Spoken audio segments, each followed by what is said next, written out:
Good afternoon, everybody. I wanted to thank you for taking the time out of your day to connect via video conference.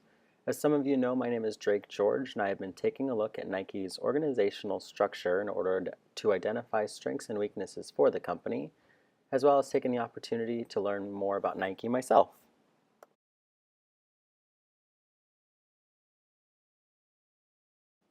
Briefly going over our meeting agenda, we'll be covering the following. We'll take a look at the company overview, moving into the executive hierarchy structure, further looking at the network structure, and then Grainer's model, along with the life cycle of Nike, breaking down some of the challenges Nike currently faces, and then look at the corporate response of Nike as a whole, wrapping up with a conclusion.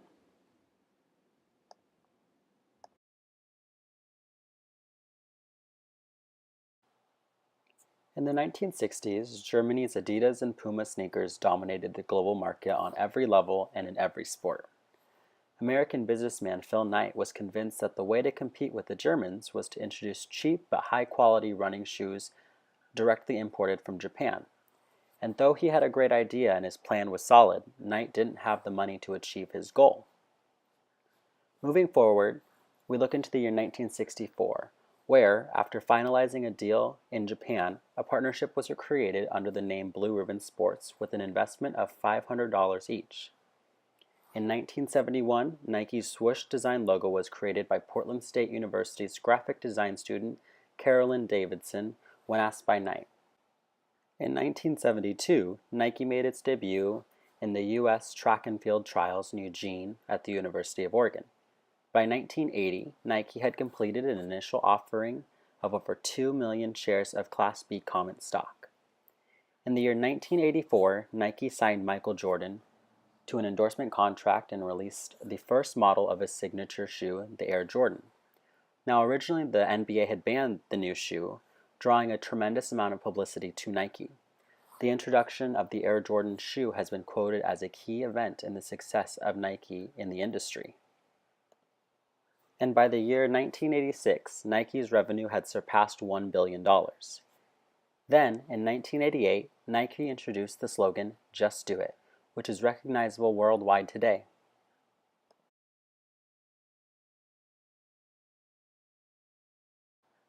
In 1990, Nike opened the first Nike Town store in downtown Portland, Oregon, and the store quickly earned many business awards. Then, in 1996, Nike signed Eldrick Tiger Woods soon after the young golfing phenomenon gave up his amateur status. Woods then became the face of the Nike golf division as it began to grow. Then, in 1998, Phil Knight formally committed Nike to strict standards for manufacturing facilities utilized by Nike. This included minimum age, air quality, factory monitoring, and enhanced transparency of Nike's corporate social responsibility practices. Then, in the year 2004, Phil Knight stepped down as CEO and president of Nike, but continues as chairman today. Looking forward, in the year 2006, Nike's annual revenue exceeded $15 billion. Then, in 2008, Nike's annual revenue exceeded $18.6 billion. Then, in the year 2012, Nike introduced the Nike Flyknit material, proving to consumers the advances that Nike was having in their material technology. In the year 2013, Nike cut ties with Lance Armstrong after allegations of doping proved correct. And now, in the year 2016, Nike is getting ready to sponsor Team USA at the Summer Olympics taking place in Rio.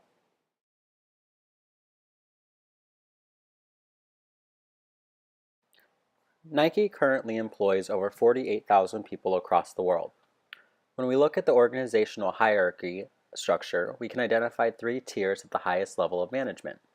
First, the CEO, Mark Parker, occupies the top tier, and then underneath him, there are 12 vice presidents, and they occupy the following departments. There's the CFO, the COO, administration and legal, human resources, sports marketing, Converse, geography and sales, innovation, product and merchandising, Nike brand, secretary, and global categories. Following this tier, the last consists of 31 division managers.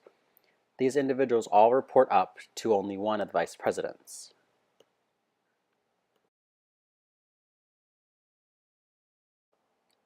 Nike uses a matrix organizational structure in order to be the most effective leader in the industry. Each department makes decisions independently of the CEO. Each of those departments has project teams which help with the execution of task delegation and project functions. Benefits to using a matrix structure are as follows. It helps to decentralize control, allowing for quicker action in overseas departments. It allows for departments to be flexible in working through local problems. Knowledge and experience can be transferred from regions informing the company as a whole of global trends. Face-to-face contact between managers is increased. It helps to streamline communication, and it allows for a company culture and its norms to flow across the business.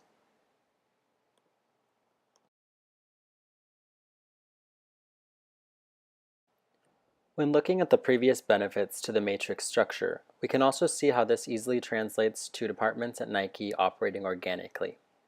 An organic structure permits the development of decentralization, cross-functional team approach to decision-making, and that is a key to speedy and new product development. In an organization such as Nike, innovation is constant, so the testing of products has to be done rapidly or the company can easily lose ground to their competition. That is why they often do departmental checks versus getting approval from the top of the organizational hierarchy. In fact, it would be more costly for the business to get approval on every decision that each department makes. Decentralization is a key player in Nike's success.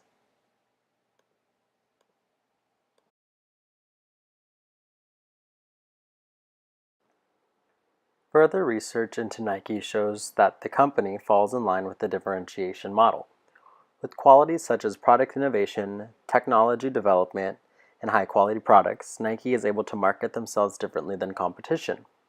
With using the differentiation model, Nike values research and development, as well as innovation via technology. These are two of the key ways they differentiate their products. With this market positioning, the company is able to patent new products, such as the Flyknit material, making them the leading brand in the sportswear industry. Another way to see it is that Nike is constantly creating a sustainable competitive advantage.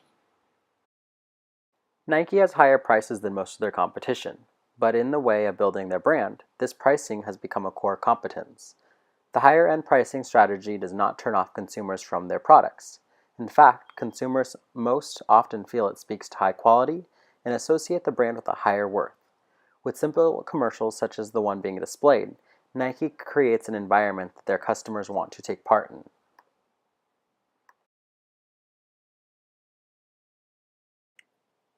Nike pursues a business-level strategy. Nike combines its functional core competences and positions themselves so that they have a competitive advantage over the activewear industry competitors such as Under Armour, Adidas, Puma, etc. Nike also uses a network structure. A network structure is a cluster of different organizations whose actions are coordinated by contracts and agreements rather than through formal hierarchy of authority. Assessing the benefits of a network structure, we can see several benefits to Nike. First, the vast majority of manufacturing is done overseas in Asia due to a large difference in wages. Secondly, by operating with other organizations and performing value creation activities, Nike avoids high bureaucratic costs of operation in a highly complex structure. An example of this is simply how flat Nike keeps its hierarchy. The design process is also decentralized, and teams maintain their own control. Next, a network structure goes hand in hand with operating organically. With constant change in the market, departments in Nike are quick to adapt. Lastly, and perhaps most important, by developing these networks, Nike is able to get access to low-cost overseas sources or inputs and functional expertise. Moving forward, I'll be looking at the way Nike is managed internally, and I'll reference Grainer's model several times. So first, Nike had the original goal of exploiting the lack of athletic apparel stores in the United States. This came with some challenges, specifically related to gaining traction. The company has always been very technologically inclined and motivated, something that was not necessarily desired in the 70s and really not until the late 80s. This, of course, has changed and is evident with the market share Nike holds currently. Looking into Grainer's model, and I may be saying that wrong, but that's all right. There are five growth stages over the duration of a business's life. Each stage will come with challenges, and if a company cannot overcome said challenges, they won't be able to succeed.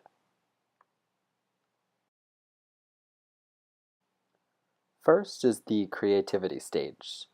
So Nike had to decide which products to make and which procedures work best to do so. The goal is to make room for innovation and correct weaknesses in the process.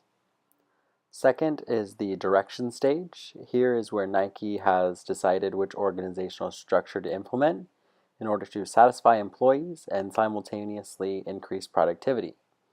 By using the matrix structure, Nike's success in each department is evident through their operations. The delegation stage is third. This is the step where Nike decides who in the company will receive certain monetary bonuses and stock options. Fourth is the coordination stage. This is essentially referencing how centralized or decentralized Nike will be. As I have discussed, Nike is fairly decentralized. This allows for creativity to flow and innovation to take place. Autonomy in each department is heavily encouraged. The last stage is collaboration. This is the step that our text defines as solving problems that may occur. This step also emphasizes the importance of spontaneity in order to be flexible and respond to potential issues. Collaboration makes an organization more organic by making greater use of mutual adjustment and less use of standardization.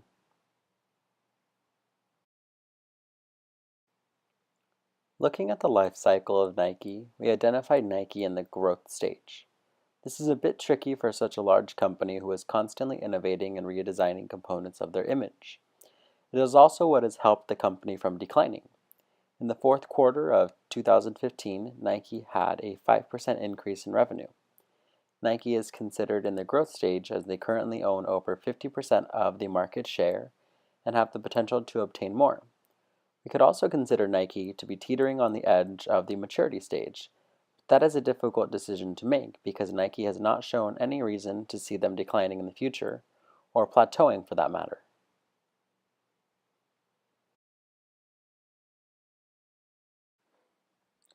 Looking at how Nike got to this point in their life cycle, it would be expected that they have encountered some continual challenges.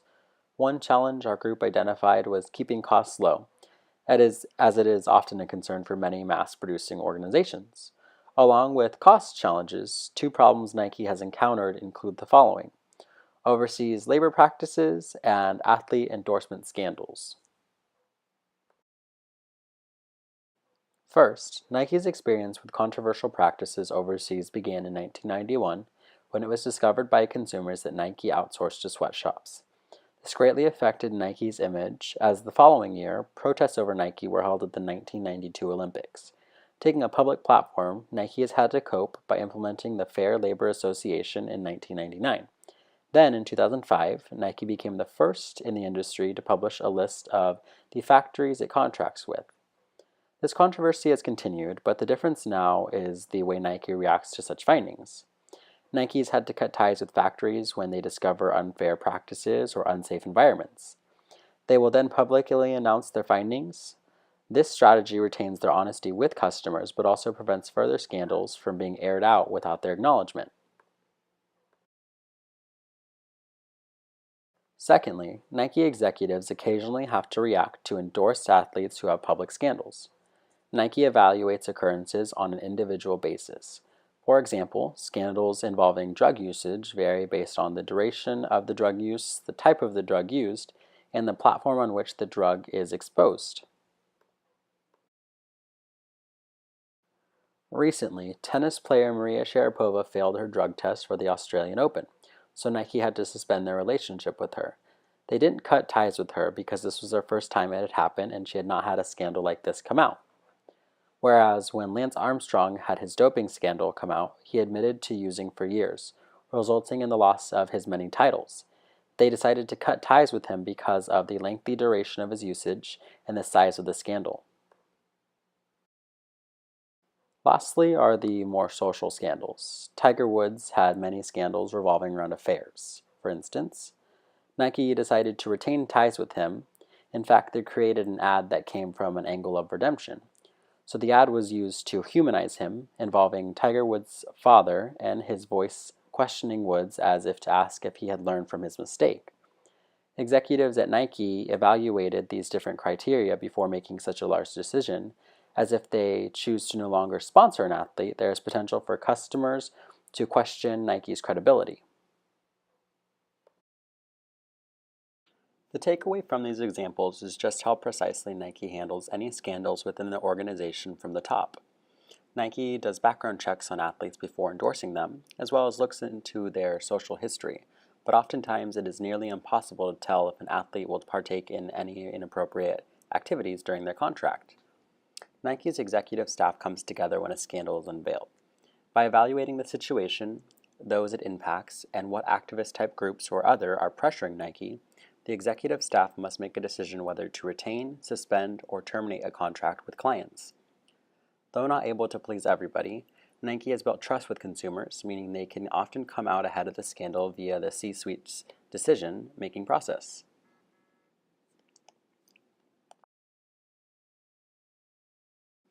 Nike, as a successful company, has dealt with several drawbacks, most commonly related to their production. With the use of sweatshops overseas as their main source of manufacturing, Nike saw a large decline in sales during the 90s. The Nike stock declined and views on Nike had begun to turn negative by socially aware consumers. The way Nike handled this situation, as well as other drawbacks, is by owning up to the problem and committing to change for the better. They commend consumers for bringing issues to their attention, and they implement strategies that draw attention from the problem, focusing on their solution. Nike focuses on keeping a flat organizational structure, maintaining effective channels of communication. When looking at the top tier of management in Nike, one can see how beneficial close communication is when evaluating public relation type scenarios. Additionally, it allows Nike to effectively monitor its manufacturing branches overseas and their distribution channels. Just as many large successful organizations, Nike has faced criticism on their production practices, but Nike has found success in honesty with their consumers. Executives are quick to come together and make decisions regarding unforeseen scandals that may involve Nike or the brand name.